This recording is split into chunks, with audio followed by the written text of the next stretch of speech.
Mientras gran parte del mundo se levanta contra la ideología de género, sus promotores tienden a responder que la ideología de género en verdad no existe. ¿Existe o no existe la ideología de género? Podemos definir la ideología de género de una manera muy sencilla. La ideología de género es, en una palabra, un conjunto de ideas anticientíficas que con propósitos políticos autoritarios desarraigan de la sexualidad humana su naturaleza y la explican exclusivamente a partir de la cultura.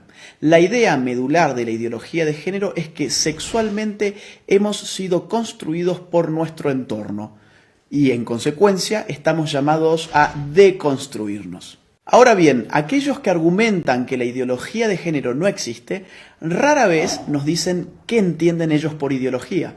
Ideología tiene dos grandes acepciones. Una acepción clásica que entiende a la ideología como un conjunto de ideas contrarias a la razón, contrarias a la ciencia. Esta concepción de ideología ha sido, por ejemplo, la de Carlos Marx. Carlos Marx veía la ideología como un espejo a partir del cual uno veía su imagen invertida, las patas para arriba y la cabeza para abajo.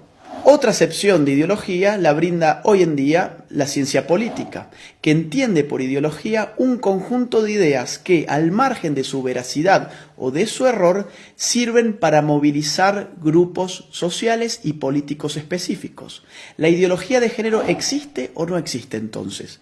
Tanto si tomamos la primera acepción como la segunda acepción de ideología, la ideología de género es efectivamente una ideología.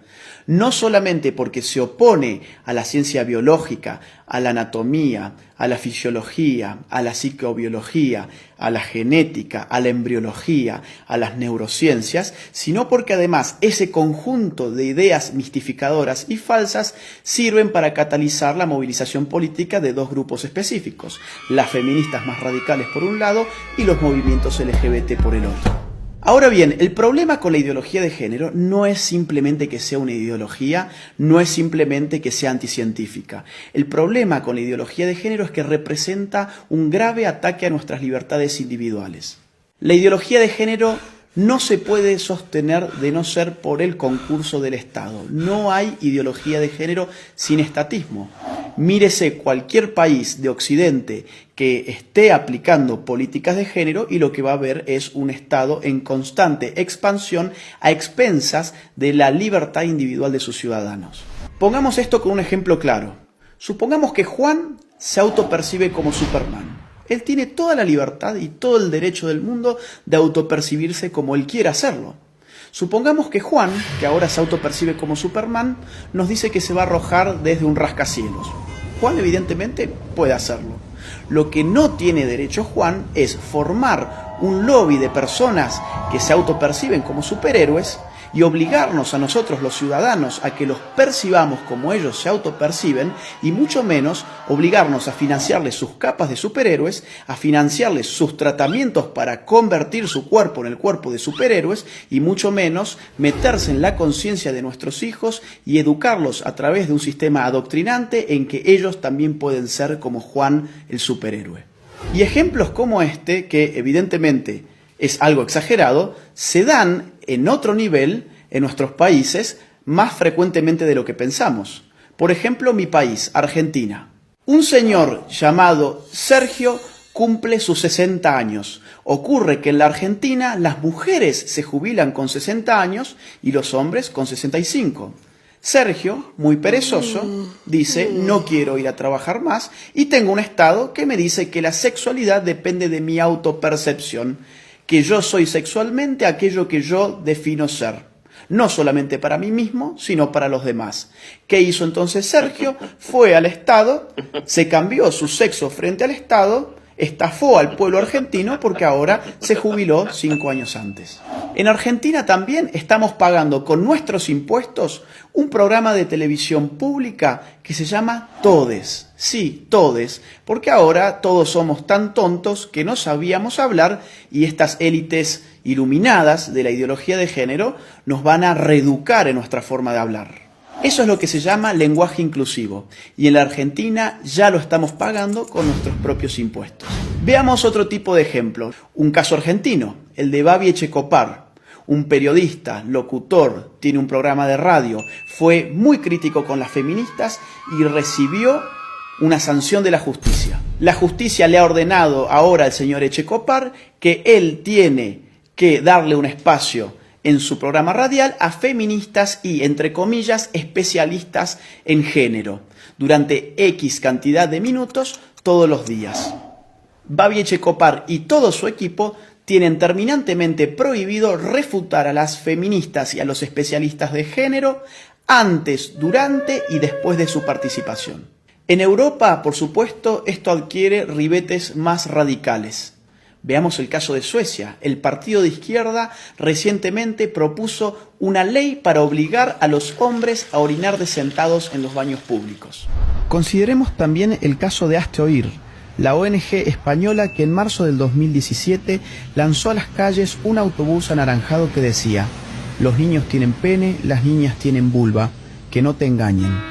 De inmediato, un juez emitió una orden para inmovilizar el autobús, afectando la libertad de circulación y de expresión de Hazte Oír, bajo la presuposición de que decir semejante cosa era un crimen de odio.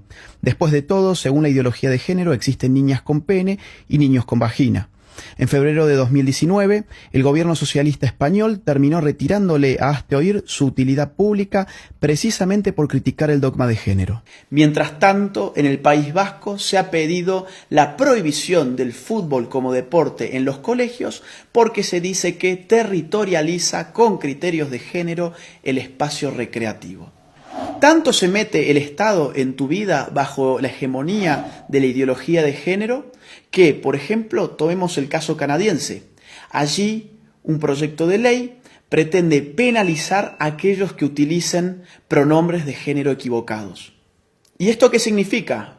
Por ejemplo, yo, llamándome Agustín, si en Canadá digo que en verdad soy Agustina y me autopercibo como una mujer, y un canadiense se confunde y me trata a mí como él en vez de ella, yo podría judicializarlo y él podría terminar hasta 6 meses preso por no aplicar el pronombre de género correcto respecto de mi nueva identidad de género.